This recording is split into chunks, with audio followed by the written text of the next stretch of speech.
இங்க நம்ம ஹீரோ சிவா Facebookல ஒரு பொண்ணு கிட்ட பேசி அவளை பார்க்காமலே லவ் பண்றான். ரெண்டு பேரும் ஃபோன் நம்பரை ஷேர் பண்ணிட்டு எப்பவுமே பேசிக்கிட்டே இருக்காங்க. ஹீரோயினும் இவனுக்கு பிளாக் டி-ஷர்ட் வாட்ச்னு கிஃப்ட் எல்லாம் அனுப்புறா. ஒரு நாள் அவளோட போட்டோ அனுப்புறேன்னு சொன்னதும் இவன் ஃப்ரெண்ட்ஸோட சேர்ந்து அதை பாக்குறான். பார்த்தா அவ வேற யாரோட போட்டோ அனுப்புனதால ஃப்ரெண்ட்ஸ் எல்லாம் சேர்ந்து இவனை ரொம்ப கலாய்க்கிறாங்க. அப்போ பேப்பர்ல வந்த நியூஸை ஃப்ரெண்டு படிக்கிறான். அதுல முரளிங்கிறவனை Facebookல பொண்ணு வயசுல பேசி லவ் பண்றேன்னு சொல்லி பிளாக் ஷர்ட் போட்டு ரயில்வே ஸ்டேஷன் கிட்ட வர சொல்லியிருக்காங்க. அங்க அவனை அடிச்சு போட்டு அவன்கிட்ட உள்ள பைக் செயின் எல்லாம் திருடிட்டு போயிருக்காங்க. அதனால ஆன்லைன்ல யார்ட்டையும் உங்க நம்பர் அட்ரஸ் டீடைல்ஸ் எல்லாம் கொடுக்காதீங்கன்னு போட்டிருக்கு. இதை கேட்டதும் சிவா அப்ப என்கிட்ட பேசுறதும் ஃபேக்கா இருக்குமோன்னு பயப்படுறான். அதே நேரம் அவன் லவ் பண்ண பொண்ணு இவனுக்கு கால் பண்ணி நாளைக்கு மீட் பண்ணுவோம், நான் கொடுத்த பிளாக் ஷர்ட் போட்டுட்டு ரயில்வே ஸ்டேஷன் கிட்ட வாங்கன்னு சொல்றா. அப்ப ஃப்ரெண்ட் அவனுக்கு தெரிஞ்ச ரவுடி கேங்க கூட்டிட்டு அவ சொன்ன இடத்துக்கு போறாங்க.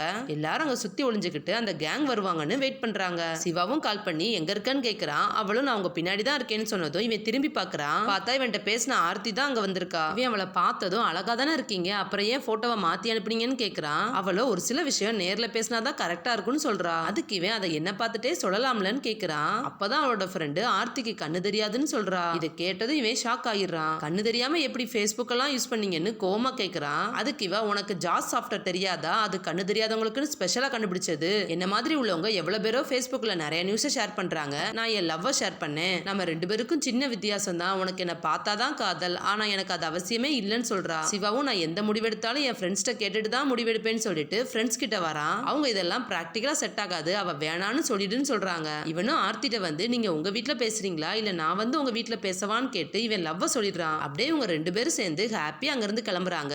அப்ப அங்க ஒருத்தன் பிளாக் ஷர்ட் போட்டு வந்து நான் வந்துட்டேன்னு யாருக்கோ கால் பண்ணி சொல்றான். அதை பார்த்ததும் ஃப்ரெண்டு அந்த திருட்டு கேங் தான் வரப்போறாங்கன்னு சொல்றான். ரவுடியும் எல்லாரையும் ஒளிய சொல்லிட்டு இன்னைக்கு அவங்க மாட்டினாங்கன்னு அவங்கள பிடிக்க ரெடி ஆகிறான்.